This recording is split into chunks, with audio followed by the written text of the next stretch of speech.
আচ্ছা, আর একটা জিনিস দেখো, এই যে গাইড ব্যাংকের যে তিনটে টাইপ বললাম তার মধ্যে আমরা মেনলি দুটো টাইপের ইউজ করি। একটা হচ্ছে প্যারালাল গাইড ব্যাংক, আর একটা হচ্ছে ডাইভারজেন্ট গাইড ব্যাংক।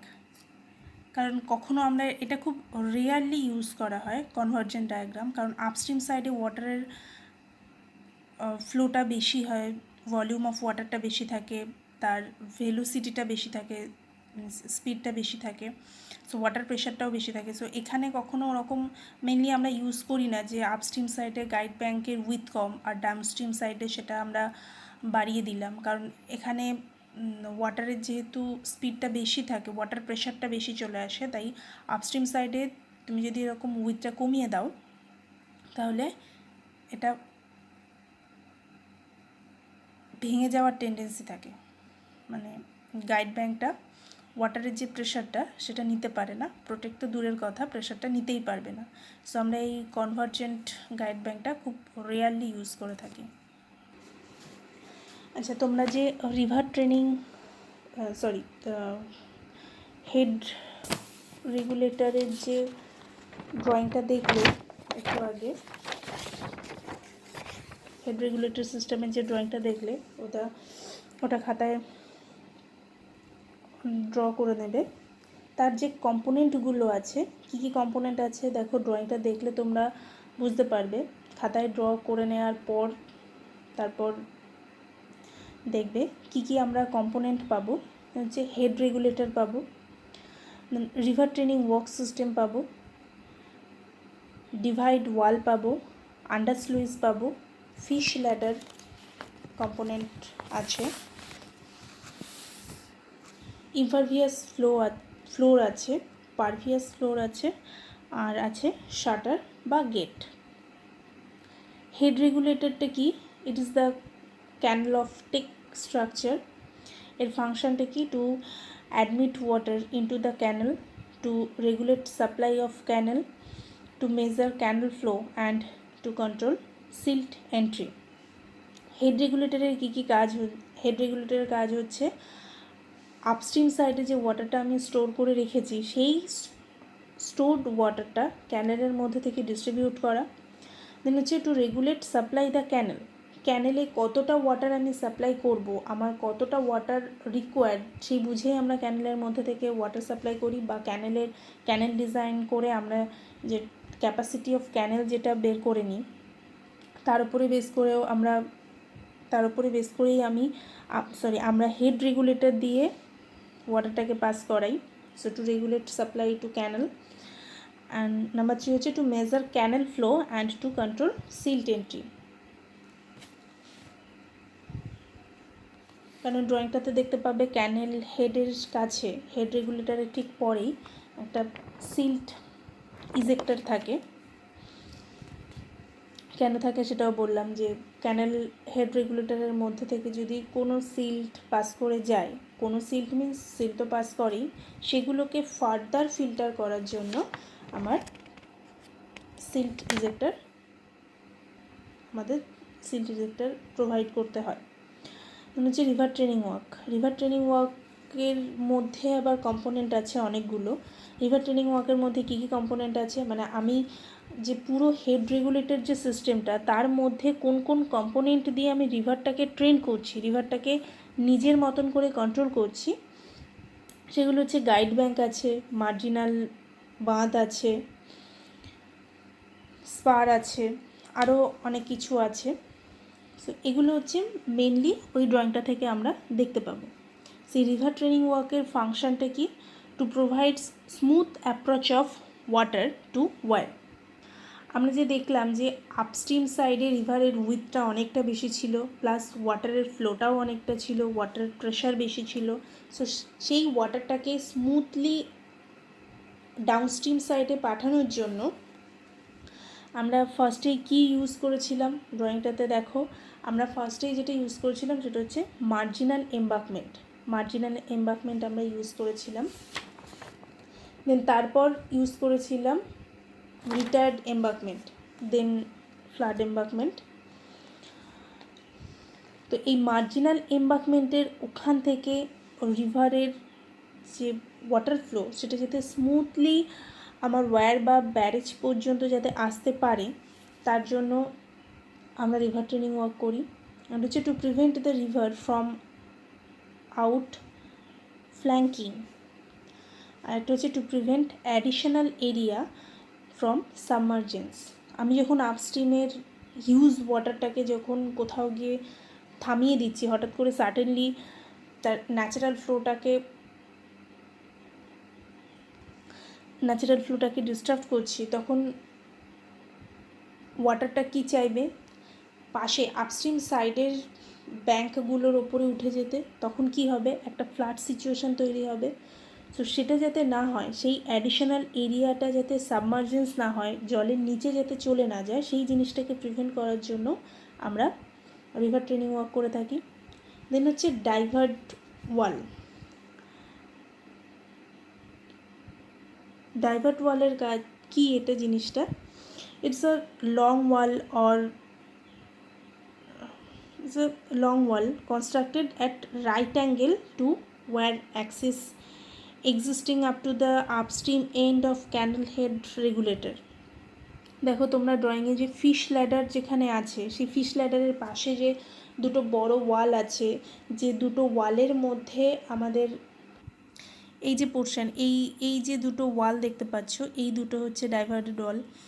এই ওয়ালটা দেখো ক্যানেল হেড রেগুলেটরের ওপর থেকে স্টার্ট হয় আর ডাউনস্ট্রিম সাইডে কিছুটা এক্সটেন্ড হয়ে যায়। আচ্ছা,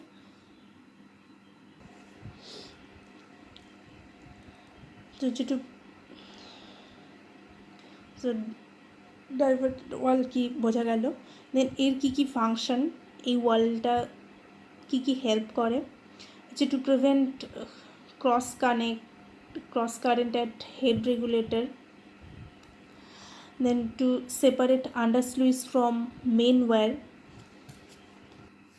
দেখো এখানে আমরা এই ওয়ালটা প্রোভাইড করেছি বলে এই যে মেইন যে ওয়্যারটা আছে, যেখান থেকে আমার ওয়াটারটা পাস হবে, সেই মেন ওয়্যারের সাথে যে আন্ডারস্লুইস, যে সিল্টিং পকেটের মধ্যে যে ডিফারেন্সটা,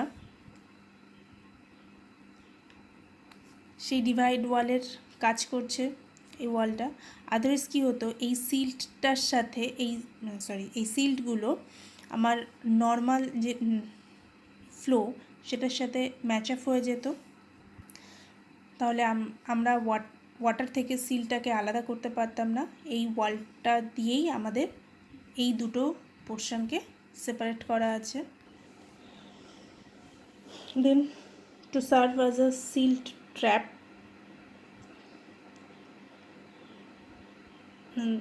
it separates the flow of undersluice and spillway section. Spillway আর আন্ডারস্লুইস, স্পিলওয়ের মধ্যে থেকে ওয়াটার পাস করে আর আন্ডারস্লুইসের মধ্যে থেকে সিল্ট পাস করে। তো এই দুটো জিনিসকে সেপারেট করে রাখা হচ্ছে ডিভাইড ওয়াল। দেন হচ্ছে আন্ডারস্লুইস কি, this are the openings at low level provided adjacent to canal of tex.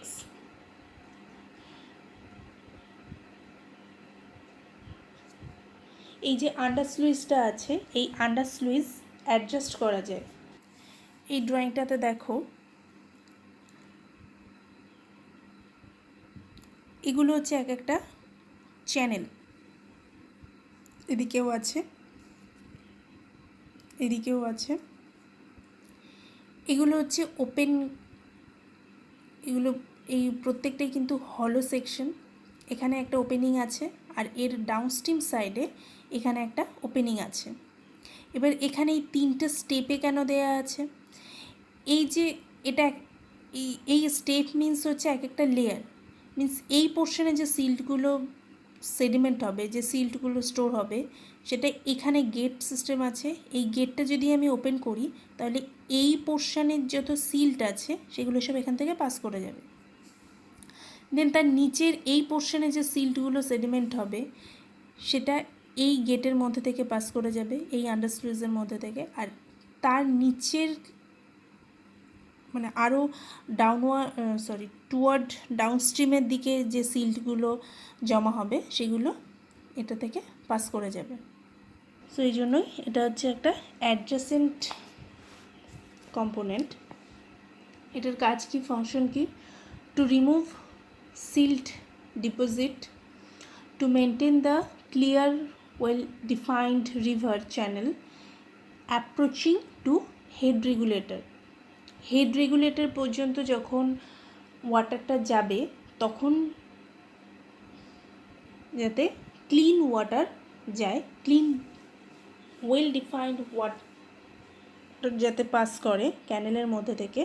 So তার জন্য হেড ওয়াটারের যে সিল্টিং পকেটের পোর্শনে যেহেতু কোনো ফ্লো থাকে না, ওখানে ওয়াটারটা ক্লিন হওয়ার টাইমটা পায়। To control the silt entry into the canal, ক্যানেলের মধ্যে কোনো সিল্ট এন্ট্রি হতে দেয় না, কারণ সিল্টগুলো সেডিমেন্ট হয়ে ওর মধ্যে থেকে আমরা পাস করিয়ে দিতে পারি। and to prevent the downstream flow from hydraulic scoring. দেন তার পরের কম্পোনেন্ট হচ্ছে ফিশ ল্যাডার। ফিশ ল্যাডার মাছেদের জন্য বানানো হয়, ছবিতে দেখেছো। আরও একবার দেখিয়ে দিচ্ছি, এই যে পোর্শনগুলো এগুলো হচ্ছে ফিশ ল্যাডার। দেখো এখান থেকে যে ওয়াটারটা পাস করছে, এখান থেকে যে এখানে তো ওয়াটারটা স্টোর হয়ে রয়েছে, কিন্তু ফিশ ল্যাডারে কিন্তু সবসময় তোমার অল টাইমই ওয়াটারটা পাস করে, কারণ মাছ সবসময় মুভিং ওয়াটার পছন্দ করে, ওরা স্টে ওয়াটার খুব একটা পছন্দ করে না। এখানে কি হয়, যখন এই গেটগুলো যখন ওপেন করে দেওয়া হয়, জল যখন স্টে কন্ডিশনে থাকবে তখন এখানে কোনো ফ্লো নেই, ওয়াটারের কোনো ফ্লো নেই, মাছ নিজেদের মতো থাকতে পারবে। কিন্তু যখনই এই গেটগুলো ওপেন করে দেওয়া হয় তখন কিন্তু খুব ফোর্সে এখান থেকে ওয়াটারটা পাস করে। এবার এই ফোর্সের সাথে কিছু মাছও কিন্তু ডাউনস্ট্রিম সাইডে চলে আসে, তখন ওরা আবার ফিরে যাওয়ার জন্য এই ফিশ ল্যাডারটা ইউজ করে। এই ফিশ ল্যাডারে দেখো অনেকগুলো ছোটো ছোটো প্রজেকশন আছে, এগুলো হচ্ছে কেন দেওয়া থাকে, যে ফোর্সে যে ওয়াটারটা পাস করছে এই প্রজেকশনের জন্য এখানে কিছু ফ্রিকশন হয়, তার জন্য কি হয়, ওয়াটারের যে অ্যাকচুয়াল যে ফ্লো যে স্পিড সেটা ডিক্রিজ করে যায়, সেটা কিছুটা রিডিউস করে দেয় এই প্রজেকশনগুলো।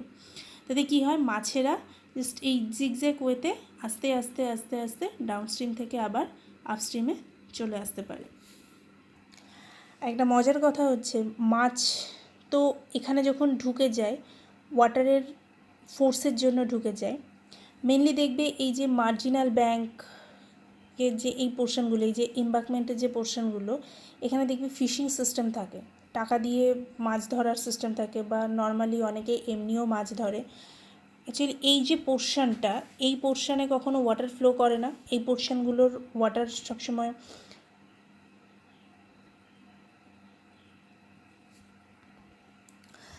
স্থির থাকে।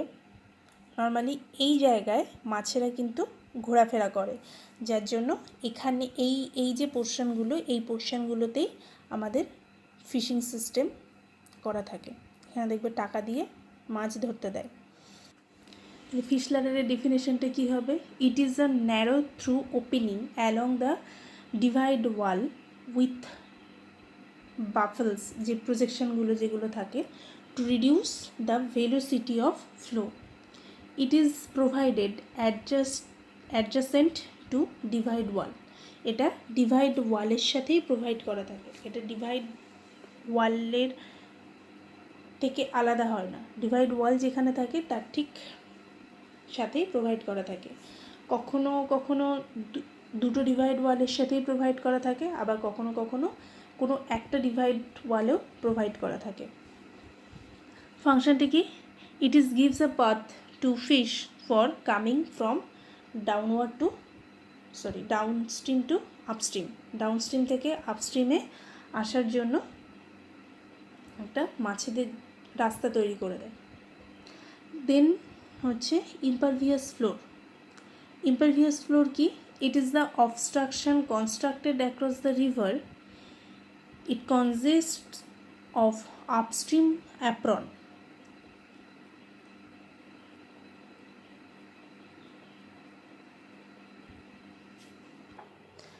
আর ডাউনস্ট্রিম অ্যাপ্রনেও এটা প্রোভাইড করা হয়। নর্মালি এটার কাজ কি, to protect the adjacent bed from erosion. দেখো এই যে পোর্শনটা আছে, এখানে একটা আমরা ইম্পারভিয়াস লেয়ার প্রোভাইড করি, আর এই পোর্শনে একটা ইম্পারভিয়াস লেয়ার প্রোভাইড করি। কেন প্রোভাইড করি? এখানে যদি ইম্পারভিয়াস লেয়ার না দিই তাহলে যে ওয়াটার যেটা আসছে, যে ওয়াটার যেটা ফ্লো হচ্ছে, সেটা সেই ওয়াটারটা ট্রান্সপারেন্ট করে যাওয়ার একটা টেন্ডেন্সি থাকবে। তাহলে কি হচ্ছে, আমার যে ম্যাক্সিমাম আমি যতটা ওয়াটার স্টোর করব ভেবেছিলাম সেই ওয়াটারটা এখানে গিয়ে লস হয়ে যাচ্ছে। দেন এখানেও ঠিক তাই, ডাউনস্ট্রিম সাইডে আমার যতটা ওয়াটার রিকোয়ার্ড, এখান থেকেও অনেক সময় ওয়াটার সাপ্লাই করা হয়, এখানেও যতটা ওয়াটার রিকোয়ার্ড বা যতটা এক্সেস জল আমি এখান থেকে ছেড়ে দিচ্ছি ক্যানেল থেকে সাপ্লাই করার পর আমাদের যেটা লাগছে না, সেই এক্সেস ওয়াটারটা এখানে গিয়ে যদি ইম্পারভিয়াস লেয়ার না দেয়া থাকে তাহলে কি হবে, এখানেও গিয়ে ট্রান্সপিরেশন হয়ে যাবে, সো এখানেও ওয়াটারটা লস হয়ে যাবে। সো রিভার তার এমনিতেই এখানে অনেকটা ওয়াটার আমরা নিয়েছি, তো তারপরেও যদি এখান থেকে যদি আবার ওয়াটারটা ট্রান্সপিরেন্ট করে যায় তাহলে আরও কমে যাবে, টোটাল ভলিউম অফ ওয়াটার আরও কমে যাবে। সেই জন্য এই পোর্শানে আর এই পোর্শানে আমরা ইম্পারভিয়াস লেয়ার প্রোভাইড করি। ইম্পারভিয়াস লেয়ারের কাজটা কি, রিভার যে বেড সেটার ইরোশনটাকে প্রোটেক্ট করা। দেন হচ্ছে পারভিয়াস লেয়ার। পারভিয়াস লেয়ার কোথায় থাকে? It includes upstream talus and downstream talus. এটার ফাংশনটা কি, it serves as a inverted filter আর to check score in downstream, to withstand high velocity in ডাউনস্ট্রিমে স্পিলওয়ে দিয়ে যখন জলটা পড়ছে সেটা তো ইম্পারভিয়াস লেয়ারের ওপরেই পড়বে, কিন্তু ইম্পারভিয়াস লেয়ারের ওপর পড়ার পর তারও একটা হাই স্পিড থাকে, কারণ ওই স্পিলওয়ে অতটা হাইট থেকে জলটা নিচে পড়ছে। তো সেই স্পিডটা কমবে কখন, ওই ইম্পারভিয়াস লেয়ারটাকে ক্রস করে আসার পর একটা পারভিয়াস লেয়ার প্রোভাইড করা থাকে। তাহলে কি হবে, ওখানে ওয়াটারটা কিছুটা আন্ডারগ্রাউন্ডে চলে যাবে। যখনই আন্ডারগ্রাউন্ডে চলে যাবে তাহলে কি হচ্ছে, ওখানে ওয়াটারটা কিছুটা কমে যাচ্ছে, ওয়াটারের স্পিডও ওখানে কমে যাচ্ছে। ভলিউম অফ ওয়াটার যদি কমে তাহলে তার ওয়াটারের প্রেশার কমবে। সেটাই বলেছে, to withstand high velocity in downstream, to rise the water level. যখনই ওয়াটার ট্রান্সপিরেট করে নিচে চলে যাবে তখন কি হবে, আন্ডারগ্রাউন্ডের যে ওয়াটার টেবিল সেটা হাই হবে, কারণ আন্ডারগ্রাউন্ডের ওয়াটার টেবিল তখনই হাই হয় যখন ওয়াটারটা ট্রান্সপিরেন্ট করে নিচে চলে যাচ্ছে। To rise the water level during to withstand high velocity of downstream. Then তার পরের কম্পোনেন্ট যেটা আছে সেটা হচ্ছে গেট বা শাটার। কাজ মেনলি কোথায় থাকে, weirs are provided with shutter, আর গেট থাকে মেনলি ব্যারেজে। তো ব্যারেজে যেটা থাকে, যেখান থেকে আপস্ট্রিম সাইডের জলটা ডাউনস্ট্রিম সাইডে আসে, ব্যারেজের ক্ষেত্রে সেটা গেট দিয়ে আসে, আর যদি ওয়্যার হয় সেটা শাটার দিয়ে আসে। আর যদি ড্যাম প্রোভাইড করা থাকে তাহলে আপস্ট্রিম থেকে ডাউনস্ট্রিমে ওয়াটারটা সাপ্লাই হয় থ্রু আউট দ্য স্পিলওয়ে। এটার ফাংশনটা কি, two rise the water level during low supply. যখন আমাদের রিভারের ওয়াটার সাপ্লাইটা কম থাকে, মেনলি ড্রাই সিজন বা সামার সিজনে, তখন কি হয়, ওই শাটার বা গেট বা স্পিলওয়ে আমরা আটকে রেখে দিই। যদি কী হচ্ছে, ওয়াটারটা আস্তে আস্তে আস্তে আস্তে ওখানে স্টোর হচ্ছে, to rise the water level during low supply. আর নাম্বার 2 হচ্ছে to maintain the water level. Maintain করা হয় কেন, আমরা যখন ড্যাম বা ব্যারেজ বা ওয়্যার যখন ডিজাইন করি তার একটা ম্যাক্সিমাম ওয়াটার ক্যাপাসিটি নিয়ে ডিজাইন করি, কারণ আমরা জানি ড্যামের ফেলিওরের ওপর ওয়াটার প্রেশার কিন্তু একটা খুব বড় ফ্যাক্টর। সো ড্যামের ডিজাইন করতে গেলে ওয়াটার প্রেশার একটা লাগে, তার একটা ম্যাক্সিমাম ওয়াটার প্রেশার ধরে আমরা ড্যামটা ডিজাইন করি। কিন্তু সেই ম্যাক্সিমাম ওয়াটার প্রেশারের ম্যাক্সিমাম ক্যাপাসিটি অফ ওয়াটারের ওপরে যদি ওয়াটার চলে আসে, তাহলে কি হবে, আমার ড্যাম বা ব্যারেজ বা ওয়্যাল সেটা ফেল করে যাবে, সেই ডিজাইনটা ফেল করে যাবে। সো তখন আমরা ওয়াটার যে টোটাল ভলিউম অফ ওয়াটারটাকে কীভাবে মেনটেন করি, আমরা তখন গেট বা স্পিলওয়েগুলো ওপেন করে দিই। তাতে কী হয়, যে ম্যাক্সিমাম ক্যাপাসিটি অফ ওয়াটারের থেকে যে ওয়াটারটা এক্সেস ওখানে স্টোর হয়ে গেছিলো সেটা আপস্ট্রিম থেকে ডাউনস্ট্রিমে চলে আসে। যে তোমাদের যে সিলেবাস আছে ওখানে দেখবে লিভ বলে একটা টার্ম আছে। এই লিভটাই কিন্তু এমবাঙ্কমেন্ট। এই লিভেরই আর একটা নাম হচ্ছে এমবাঙ্কমেন্ট। ওটাকে অনেক সময় ডাইকও বলা হয়, DIKE, ডাইক, LEVEE, লিভ বা এমবাঙ্কমেন্ট বা ডাইক, তিনটেই সেম জিনিস। দেখো আমরা যে types of river training work যেটা করেছিলাম, সেখানে স্পার বলে একটা পয়েন্ট পেয়েছিলাম, এই যে স্পার। এই স্পারটা কি, স্পারের আরও অনেকগুলো নাম আছে। স্পারটাকে গ্রায়ান্সও বলে অনেক সময়, বা ট্রান্সভার্স ডাইক বলে। ডাইক যেটা আমরা পড়ে এসেছি আর একটা নাম, সেটা হচ্ছে এমবাঙ্কমেন্ট। এমবাঙ্কমেন্ট ডিরেক্টলি তোমার ঠিক আপস্ট্রিম সাইডে, স্পারও আপস্ট্রিম সাইডে প্রোভাইড করা থাকে, এমবাঙ্কমেন্টও আপস্ট্রিম সাইডে প্রোভাইড করা থাকে। এমবাঙ্কমেন্ট মেনলি প্যারালাল একটা কনস্ট্রাকশন, যেটা ঠিক যে পোর্শনটাতে ওয়্যার বা ব্যারেজ আছে, গাইড ব্যাঙ্কের ঠিক আগের পোর্শনে রিভার উইথটাকে কমিয়ে আনার জন্য আমরা এমবাঙ্কমেন্ট প্রোভাইড করি। কিন্তু যে ন্যাচারাল রিভারের যে ন্যাচারাল উইথটা প্রথম থেকে আছে, সেই উইথটাকে একবারেই তো আমি এমবাঙ্কমেন্ট বা গাইড ব্যাঙ্ক দিয়ে হঠাৎ করে সাডেনলি সেটা কমিয়ে দিতে পারি না। সেই জন্য অনেকটা দূর আগে থেকে, যেখানে আমরা কোনো ড্যাম প্রোভাইড করি তার অনেকটা দূর আগে থেকে এই স্পার প্রোভাইড করা হয়। এই স্পার প্রোভাইড করে আমরা আস্তে আস্তে রিভারের যে ওয়াটারের যে ভেলোসিটি সেটাকে রিডিউস করতে থাকি, আর ওয়াটারের উইথটাকে আস্তে আস্তে আমরা কী করি, ওয়াটারের যে নর্মাল ফ্লো সেটা আমরা আস্তে আস্তে ব্যাঙ্ক থেকে রিভারের মিডিলের দিকে নিয়ে আসার চেষ্টা করি। যেটা কী হয়, আর spur are generally made of locally available earth material. Normally এটা মাটি দিয়েই বানানো হয়। Earth material in the form of an embankment constructed transverse to the flow extending from one of the river banks into the river. মানে নদীর side থেকে, নদীর দুটো পাড় থেকে, রিভার ব্যাঙ্ক থেকে ওয়াটারগুলোকে ডাইভার্ট করে আমরা নদীর মিডিলের দিকে আনার চেষ্টা করি।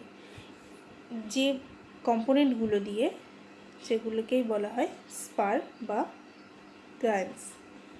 এই গ্রায়ান্স তোমরা দেখে থাকবেন, যদি রিভারের কোনো কনস্ট্রাকশান দেখো, ব্রিজের কনস্ট্রাকশান যদি দেখো, তাহলে অনেক দূর থেকে এই গ্রায়ান্স প্রোভাইড করা হয়, যাতে যেখানে ব্রিজের কনস্ট্রাকশন হচ্ছে সেখানে ওয়াটারের প্রেশারটা যাতে কম হয়, ভেলোসিটিটাকে রিডিউস করে দেওয়া হয়।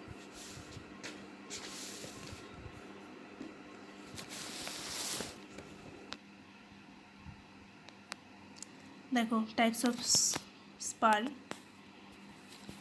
কীভাবে স্পারগুলো, মানে কীরকমভাবে স্পারগুলো প্রোভাইড করা থাকে।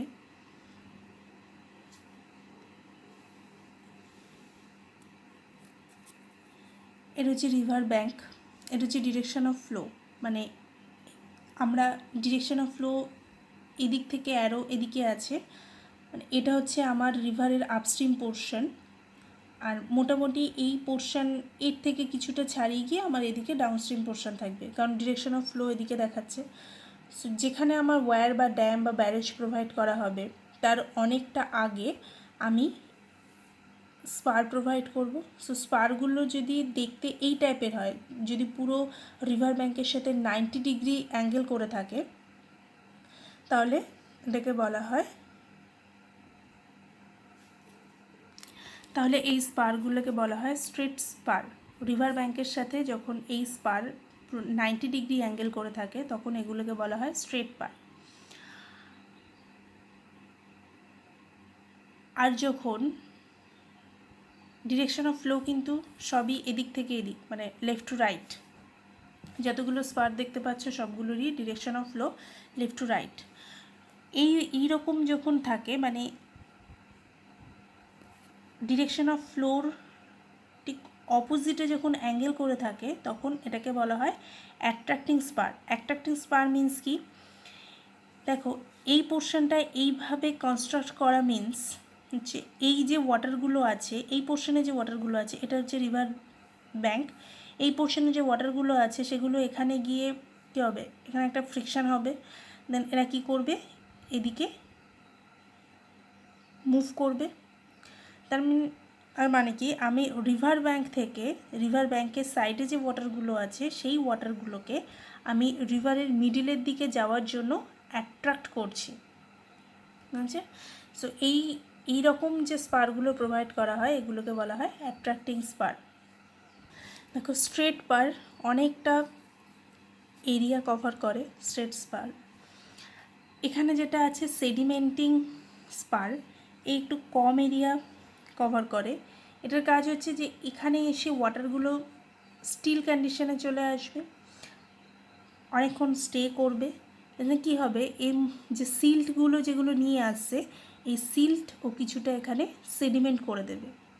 সো যেহেতু রিভার ট্রেনিং, সো আমি এই স্পারটাকে অনেকগুলো কাজে লাগাতে পারি। আমি যেমন অ্যাট্রাক্ট করতে পারি রিভার বেড থেকে রিভারের মিডলের দিকে যাওয়ার জন্য, ঠিক তেমনই আমার যে এক্সেস যদি প্রচুর সিল্ট নিয়ে চলে আসে, তাহলে এখান থেকেই যদি আমি সিল্ট সেডিমেন্ট করতে থাকি তাহলে একদম লাস্টে গিয়ে আমার ব্যারেজের ওখানে গিয়ে কম সিল্ট যাবে। সো হেডওয়ার্কের মধ্যে থেকেও ক্যানেলেও তখন কম সিল্ট যাওয়ার একটা টেন্ডেন্সি আসবে।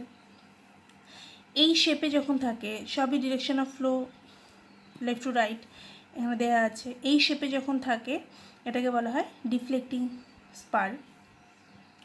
আর যখন এরকম দেখতে হয় তখন এটাকে বলা হয় রিপেলিং স্পার। আরও কিছু স্পেশাল টাইপের স্পার আছে, এগুলো নর্মালি লাগবে না, তাও দেখে রাখো। সেটা হচ্ছে হকি স্পার। এই হেডটা হকি স্টিকের মতো দেখতে হয় বলে এটাকে বলা হয় হকি স্পার। এটা হচ্ছে ইনভার্ট হকি স্পার। এটা হচ্ছে টি হেডেড স্পার, মানে এইটা হচ্ছে রিভার ব্যাঙ্ক, সেখানে এর মাথাটা টি শেপের হয়, বলা হয় টি হেডেড স্পার। আর এটা হচ্ছে কিনকেট স্পার। আচ্ছা, এখানে দেখো কিছু গ্রায়নের ছবি আছে। গ্রায়ন মেনলি বাঁশ দিয়ে করা হয় বা টিম্বার দিয়ে করা হয়, এগুলোকে বলে, এই যে সিস্টেম যেভাবে করা থাকে ওটা হচ্ছে ডিপ ট্রিজ, গাছ দিয়ে করা হয়। হচ্ছে টিপিক্যাল ট্রি গার্ডেন, এগুলো গাছ লাগিয়ে বা বাঁশ দিয়ে, বাঁশ বেঁধে বেঁধে, এই যে এখানে দেখো পুরোটাই বাম্বু কেজ স্পার, মানে পুরোটাই বাঁশ বেঁধে বেঁধে একটা অবস্ট্রাকেল তৈরি করা। এটা হচ্ছে পার্কুপাইন। পার্কুপাইনেও আছে দেখো বাঁশ বেঁধে, এরকম নদীর সাইডে বাঁশ বেঁধে দেওয়া হয়। এটাতে কী হয়, ওয়াটার যে নর্মাল ফ্লো সেটা একটু ডিস্টার্বড হয়, দেন অবস্ট্রাকেল তৈরি হয়। আর আমরা ওয়াটারটাকে যেভাবে ট্রেন করতে চাইছি, যেভাবে আমরা আপস্ট্রিম সাইডের ওয়াটারটাকে গাইড ব্যাঙ্কের মধ্যে থেকে পাস করাতে চাইছি, সেখানে আমাদের এগুলোতে হেল্পফুল হয়। মানে রিভার ব্যাঙ্ক থেকে ওয়াটারটা রিভারের মিডিলের দিকে নিয়ে যাওয়া যায়। আচ্ছা, এখানে স্পারের ভাগগুলো দেখে নাও। স্পারকে মেনলি 4টে বেসিসের ওপর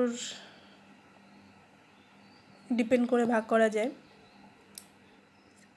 এটা হচ্ছে method of material of construction, মানে আমি কি মেটেরিয়াল দিয়ে স্পারটা ইউজ করছি। সেটা কী টাইপের হতে পারে? দুটো টাইপের হতে পারে। একটা হচ্ছে পারমিয়াবল আর একটা হচ্ছে ইমপারমিয়াবল। ইমপারমিয়াবল মিন্স হচ্ছে যে অবস্ট্রাকেলটা আমি তৈরি করছি, স্পার মিন্স তো একটা অবস্ট্রাকেল তৈরি করে দেয়া, যে অবস্ট্রাকেলটা আমি তৈরি করছি ওয়াটার সেই অবস্ট্রাকেলের মধ্যে থেকে পাস করতে পারবে না। আর পারমিয়াবল মিন্স হচ্ছে যে অবস্ট্রাকেলটা আমি তৈরি করছি সেই অবস্ট্রাকেলের মধ্যে থেকেও ওয়াটারটা পাস করতে পারবে। কি টাইপের হয়? পারমিয়াবলের মধ্যে আছে ট্রি, ডিপ ট্রি, বাম্বুকেজ, পাইল, পার্কুপাইন। প্রত্যেকটার ফিগার তোমরা দেখে নিয়েছো, খাতায় করে নেবে। হচ্ছে height of spare. Height of spare হচ্ছে স্পারের হাইট কেমন হবে তার উপর ডিপেন্ড করে। একটা সাবমার্স আর একটা নন সাবমার্স। সাবমার্স মিন্স হচ্ছে জলের নিচেই থাকবে, মানে ম্যাক্সিমাম যে ফ্লো লেভেল সেই ওয়াটার ফ্লো লেভেলের নিচে যদি থাকে, ডুবে যদি থাকে, বাইরে থেকে দেখা যাবে না যে স্পারগুলো, সেগুলোকে বলা হয় সাবমার্স স্পার। আর হচ্ছে নন সাবমার্স স্পার, মানে যেগুলো পুরোটা ডুবে থাকবে না, রিভার বেড থেকে স্টার্ট করে উপর উঠে থাকবে, বা তোমার রিভার বেড পর্যন্ত হয়তো যাবেও না। আচ্ছা, যেগুলো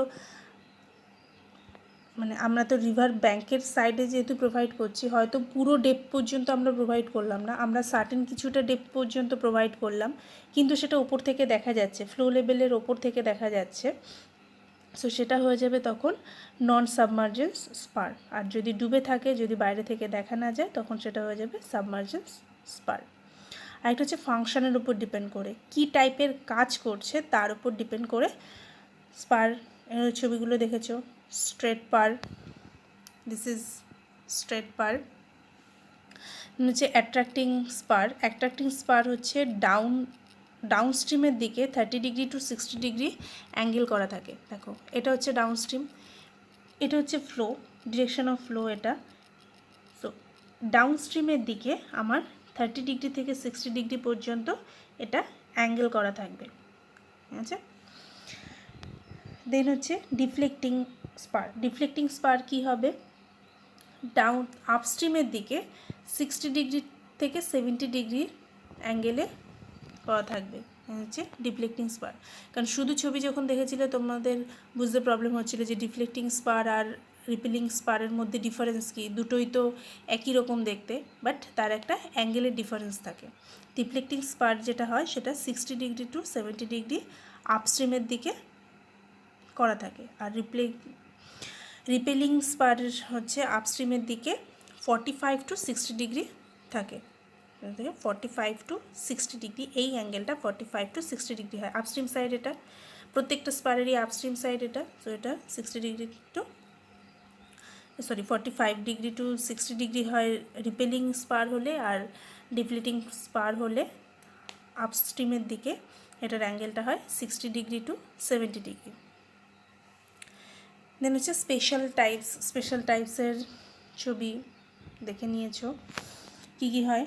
টি shaped, hockey shaped, invert hockey shaped আর কিনকেড।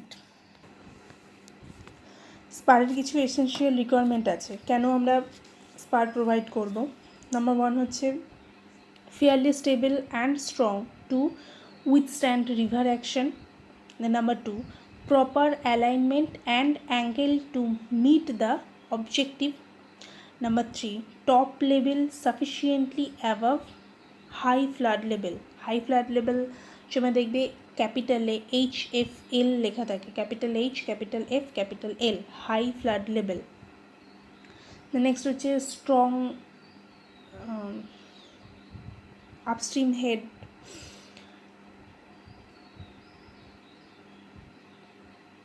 protected nose head against anticipated score. আর কী জন্য আমরা স্পার ইউজ করি? সেটা হচ্ছে essentially tied to high ground, মানে আমরা ওই জায়গাটাকে, রিভার বেডটাকে একটু হাই করে নিতে চাই।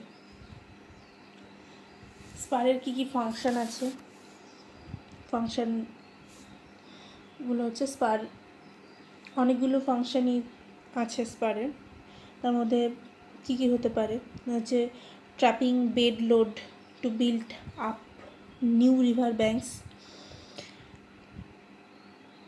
যেহেতু স্পারের মেন কাজ হচ্ছে রিভার ব্যাঙ্কের দিক থেকে ওয়াটারটাকে ডাইভার্ট করে রিভারের মিডিলের দিকে নিয়ে আসে। সে যখনই ওয়াটারটাকে ডাইভার্ট করে রিভারের মিডিলের দিকে নিয়ে আসবে তখন কি হবে, ওয়াটার আর রিভার ব্যাঙ্কের দিকে যাবে না, সো তার ইরোশনটা কম হবে। যেহেতু আমি ডাইভার্ট করে দিচ্ছি ওখানে গিয়ে তো ওই স্পারগুলোতে এক একটা অবস্ট্রাকেল, ওই অবস্ট্রাকেলে গিয়ে কিছুটা সিল্ট সেডিমেন্ট হয়ে যাচ্ছে। তো সিল্ট যখনই সেডিমেন্ট হচ্ছে তখন কি হচ্ছে, নতুন রিভার ব্যাঙ্ক হচ্ছে, কারণ সিল্ট দিয়েই তো জলের মধ্যে যে সিল্টগুলো আসে সেই সিল্ট দিয়েই আমার রিভার ব্যাঙ্কটা তৈরি হয়। হচ্ছে promoting score and sediment deposition,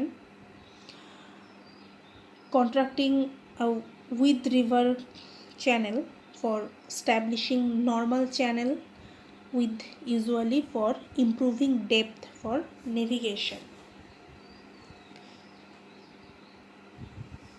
যে চ্যানেলের উইথ খুব বেশি সে আমরা কি করতে পারি, সেই রিভারের উইথটাকে চ্যানেলের উইথটাকে কমিয়ে দিতে পারি, চ্যানেলের উইথটাকে কমিয়ে আমি তার ডেপথটা বাড়িয়ে দিতে পারি। তাহলে কি হবে, আমার নেভিগেশন পারপাস সেই রিভারটা ইউজ করতে সুবিধা হবে। হচ্ছে protecting the river bank by keeping the flow away from it. আমার রিভার ব্যাঙ্ক যে ইরোশন হয়ে যাওয়ার যে টেন্ডেন্সি যেটা থাকে ওয়াটার ফ্লোর জন্য, ওয়াটারের সাথে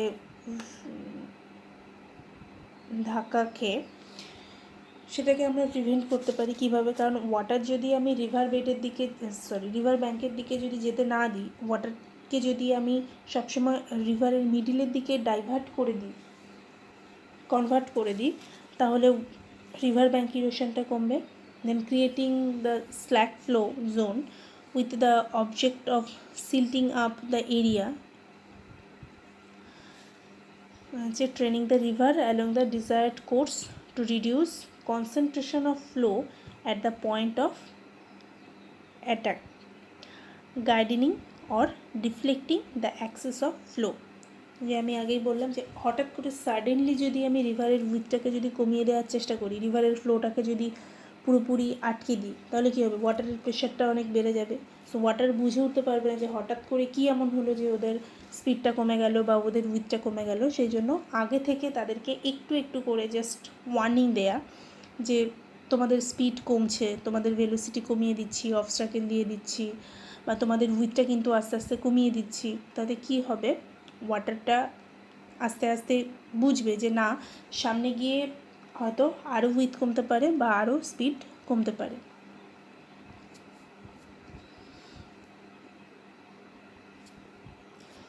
যেটা রিসেন্টলি মোদি করলো, প্রথম একদিন জনতা কারফিউ করলো, বুঝিয়ে দিল যে সবাইকে ঘরে থাকতে হতে পারে। দেন আমাদের ওয়েস্ট বেঙ্গলের সিএম করলেন জাস্ট 1 উইকের জন্য করেছিলেন, সেখানে আমরা 2-3 দিন সেইভাবে থাকার পর, লকডাউন কন্ডিশনে থাকার পর বাই সেন্ট্রালের থ্রু দিয়ে যখন আমরা 21 ডেজের যে লকডাউনটা যখন পেলাম তখন আমরা অনেকটাই সেটেল ডাউন হয়ে গেছি যে না, আমরা তো আগে থেকেই জানতাম এরকম ঘরে থাকতে হতে পারে। কিন্তু হঠাৎ করে যদি তোমাকে কেউ বলতো যে না, তোমাকে 28 ডেজ বা 21 ডেজ ঘরে থাকতে হবে, তখন একটু প্রবলেম হতো। সেই জন্য আগে থেকে একদিন বা 12 আওয়ার্স, 24 আওয়ার্স এরকম আস্তে আস্তে স্টেপে লকডাউন যে হচ্ছে বা হতে পারে সেই হ্যাবিচুয়েটটা তোমাদেরকে করিয়ে দিয়েছে। কিন্তু কী হচ্ছে, তোমরা হ্যাবিচুয়েটেড হয়ে গেছো যে না, আমাদেরকে আরও অনেক দিন থাকতে হবে। সো রিভারের ওরকম আগে থেকে কিছু হিন্টস দেয়া যে দেখো তোমার স্পিড আমরা কমিয়ে দিচ্ছি বা তোমার উইথ আমরা কমিয়ে দিচ্ছি, তোমার স্কোরিং ডেপথ আমরা বাড়িয়ে দিচ্ছি, যাতে সে একদম লাস্ট মোমেন্টে গিয়ে যাতে অ্যাটাক না করে, কারণ সে তো আগে থেকেই বুঝতে পারছে। আচ্ছা, দেন হচ্ছে স্পারের কিছু লিমিটেশন থাকে। স্পার তো রিভারকে কিছুটা ট্রেন্ড করে অনেকটা আগে, ড্যাম বা হেড রেগুলেটর অনেকটা ড্যাম তোমার হেডওয়ার্কের অনেকটা আগে থেকেই স্পার রিভারকে ট্রেন্ড করতে থাকে, কিন্তু তার কিছু লিমিটেশন আছে, like spur can protect a reach of river bank to the extend of 1 to 2.5 times their own length. মানে রিভারের যে অ্যাকচুয়াল যে লেন্থ, সেই লেন্থের মধ্যে মানে একটা স্পার তোমার যে অ্যাকচুয়াল যে উইথটা থাকবে, সেই উইথের রিভার বেডের যে লেন্থটা থাকবে রিভার ব্যাঙ্কের একটা সাইড থেকে আর একটা সাইডের, সেটা 2 থেকে 2.5 টাইমস পর্যন্ত ওরা প্রোটেক্ট করতে পারে, তার বেশি ওরা আর প্রোটেক্ট করতে পারে না। They thus have limited use in that they can not protect long reaches of the river. মানে তার থেকে যদি আমি লেন্থটা বাড়িয়ে দিই, মানে একটা স্পার খুব বেশি পর্যন্ত তোমার রিভারটাকে ট্রেন করতে পারবে না। হচ্ছে spur upset the equilibrium of rivers. যদি রিভারটা ইকুইলিব্রিয়াম কন্ডিশনে থাকে, মানে সেম ফ্লো যদি হতে থাকে, ইকুইলিব্রিয়াম কন্ডিশন মানে কোনো চেঞ্জেস নেই, সব কিছু ঠিকঠাক, তাহলে স্পার আপসেট হয়ে যায়। ঠিক আছে, কারণ স্পারের কাজ হচ্ছে, স্পারের ব্রেন ওয়াশ করে দেওয়া হয়েছে যে রিভারের ওয়াটার খুব স্পিডে আসছে, তুমি সেটাকে প্রোটেক্ট করে রাখো, তুমি সেটাকে রিডিউস করো। কিন্তু স্পার যদি দেখে যে না, রিভার ইকুইলিব্রিয়াম কন্ডিশনে ডে বাই ডে একই কন্ডিশনে ফ্লো করে যাচ্ছে, তাহলে স্পার আপসেট হয়ে যায়, দেন ফল ডাউন করে যায়। Many Times river starts attracting other point, particularly the opposite bank. ধরো আমি যে ব্যাঙ্কে স্পার প্রোভাইড করেছি, সেই ব্যাঙ্কে আমি ওয়াটারটাকে ডাইভার্ট করে দিচ্ছি যে রিভার ব্যাঙ্কের দিকে নয়, তুমি রিভারের মিডিলের দিকে যাও। কিন্তু সামহাও যদি উল্টো দিক থেকে যদি কোনো অ্যাটাক আসে, ওয়াটার যদি অ্যাটাক করে উল্টো দিক থেকে, তাহলে কিন্তু স্পার সেটাকে রেজিস্ট করতে পারে না। মানে স্পারের সেলফ রেজিস্টিং ক্যাপাসিটিটা কম হয়, সেটা পারভিয়াস হোক বা ইম্পারভিয়াস হোক। যদি পারভিয়াস মেটেরিয়াল হয় তাহলে তো সেলফ রেজিস্টিং ক্যাপাসিটি খুবই কম হবে, আর যদি ইম্পারভিয়াস মেটেরিয়াল দিয়ে যদি আমরা স্পারটাকে কনস্ট্রাক্ট করি, তাহলে তার রেজিস্টিং পাওয়ারটা একটু বেশি হবে। Then they required heavy repair after every flood. আমি যে স্পারগুলো যে কনস্ট্রাক্ট করে দিয়েছি, যে প্রোভাইড করে দিয়েছি, যেখানে যেখানে অবস্ট্রাকল আমার দরকার, যেখানে যেখানে স্পার আমার দরকার, বাই চান্স ধরো ফ্লাড হলো, ফ্লাড হতেই পারে। ফ্লাড কখন হবে আমরা কেউই জানি না, যেটা কেরালাতে হলো, হঠাৎ করেই ফ্লাডটা হলো। ওরকম ফ্লাড মানে বিগত 50-100 বছরের মধ্যে হয়নি, ওদের কোনো রেকর্ডে নেই এরকম ফ্লাড। সো হঠাৎ করে যে যখন যদি ফ্লাডটা আসে, বা রেনি সিজনে ধরো এক্সেস অনেকটা ওয়াটার হয়ে গেল, যেটা আমাদের এস্টিমেশনের মধ্যে ছিল না যে হ্যাঁ এতটা ওয়াটার আসতে পারে, এতটা ওয়াটারের প্রেশার আসতে পারে। তো ফ্লাড হওয়ার পর কি হয়, প্রত্যেকটা স্পার, যেহেতু ওদের সেলফ রেজিস্টিং ক্যাপাসিটিটা খুব কম হয়, তাই ওরা সব ফল ডাউন করে যায়। দেন ওদেরকে আবার রিপেয়ার করার জন্য ইকোনমিক্যালি প্রচুর সাপোর্ট লাগে, মানে অনেক আবার নতুন করে ওদেরকে রিপেয়ার করতে হয়, তার একটা টাইমের ব্যাপার আছে, প্লাস তোমার একটা ইকোনমিকেরও ব্যাপার আছে।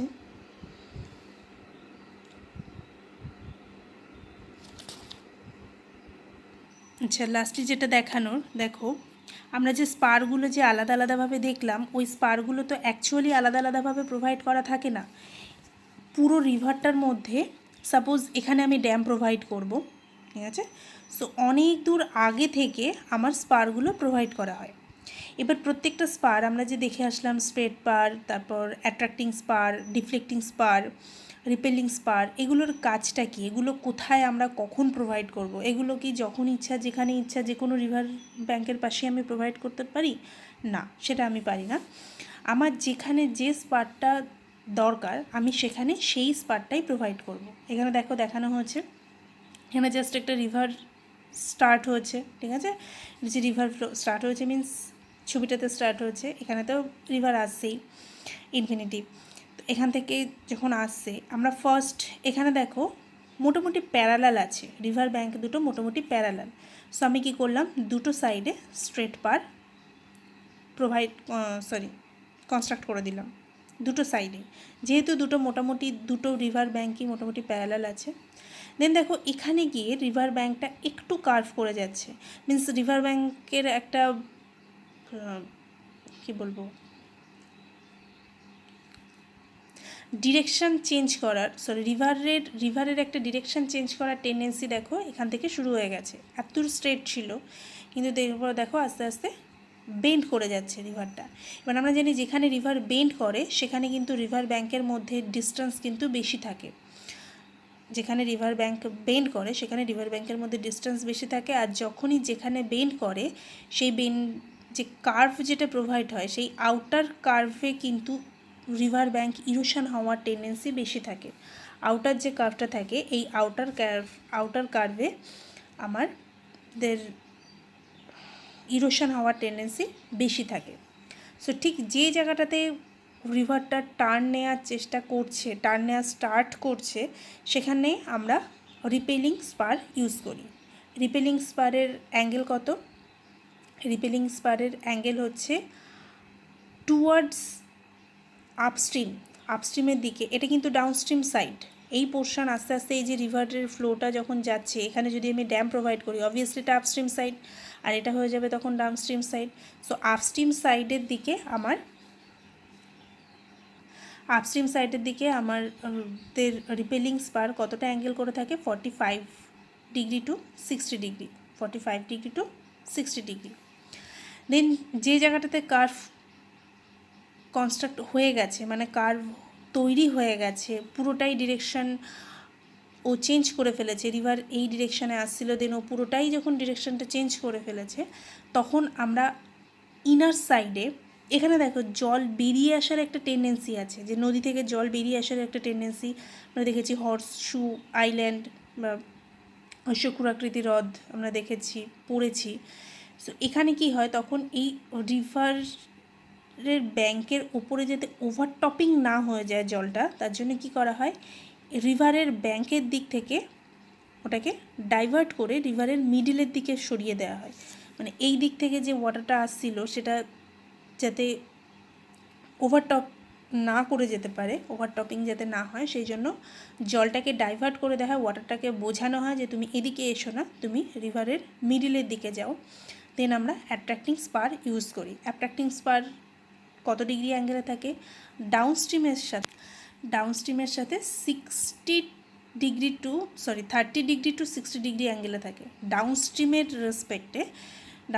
দিকে 30 ডিগ্রি থেকে 60 ডিগ্রির মধ্যে থাকে। দেন হচ্ছে আউটার পোর্শনের দিকে যে ওয়াটারটা রয়েছে সেটা উল্টো কাজ করা হয়, ঠিক আছে? সেটা আউটার পোর্শনের ওয়াটারটা যদি এদিক থেকে বেশি ফ্লো করে যায় তাহলে কিন্তু এই পোর্শনে ইরোশন বেশি হবে, তাই ওয়াটারটার স্পিড এখানে কমিয়ে দেওয়া হয়। এটা তখন ইউজ করা হয় ডিফ্লেক্টিং স্পারের অ্যাঙ্গেল কত থাকে হচ্ছে আপস্ট্রিমের সাথে 60 ডিগ্রি থেকে 70 ডিগ্রির মধ্যে থাকে আপস্ট্রিমের রেসপেক্টে। ডাউনস্ট্রিমের রেসপেক্টে শুধুমাত্র একটাই থাকে, সেটা হচ্ছে অ্যাট্রাক্টিং স্পার। আর ডিফ্লেক্টিং স্পারে আপস্ট্রিমের সাথে 60 ডিগ্রি থেকে 70 ডিগ্রি অ্যাঙ্গেলে থাকে। রিপেলিং স্পারে 45 ডিগ্রি থেকে 60 ডিগ্রির মধ্যে থাকে আপস্ট্রিমের রেসপেক্টে। আর একটা হচ্ছে স্ট্রেট স্পার, তো যেখানে রিভার ব্যাঙ্ক প্যারালাল থাকে মেনলি সেখানেই ইউজ করা হয়, 90 ডিগ্রি অ্যাঙ্গেলে থাকে, সেটা আপস্ট্রিম ডাউনস্ট্রিম যে কোনো একটা হতে পারে। ওকে, সো এইভাবে পুরো রিভারের মানে অনেকটা দূর থেকে পুরো রিভারের আমরা এইভাবে আস্তে আস্তে স্পিডটাকে মানে এইগুলো অবস্ট্রাকেল প্রোভাইড করে আস্তে আস্তে স্পিড বলো উইথ বলো, এখানে দেখো উইথটা আমরা বাড়তে দিচ্ছি না, সো উইথটা আমরা আস্তে আস্তে কমাতে থাকি। দেন আমরা একটা সার্টেন পজিশনে এসে আমরা ড্যাম প্রোভাইড করি। একটা জিনিস মাথায় রাখবে, এটা আমি আগেও ক্লাসে বলেছি, সেটা হচ্ছে রিভার যেখানে কার্ভ থাকে, রিভার যেখানে তার ডিরেকশন চেঞ্জ করেছে, যে কার্ভ শেপে কখনো ড্যাম বা ব্রিজ প্রোভাইড করা হয় না, কারণ ফার্স্ট অফ অল আমরা জানি যে এখানে ইরোশন হওয়ার টেন্ডেন্সিটা বেশি থাকে। সেখানে রিভার ব্যাঙ্কে যদি ইরোশন হয়ে যায় তাহলে আমার ড্যাম বলো ব্রিজ বলো সেটা উইক হয়ে যাবে।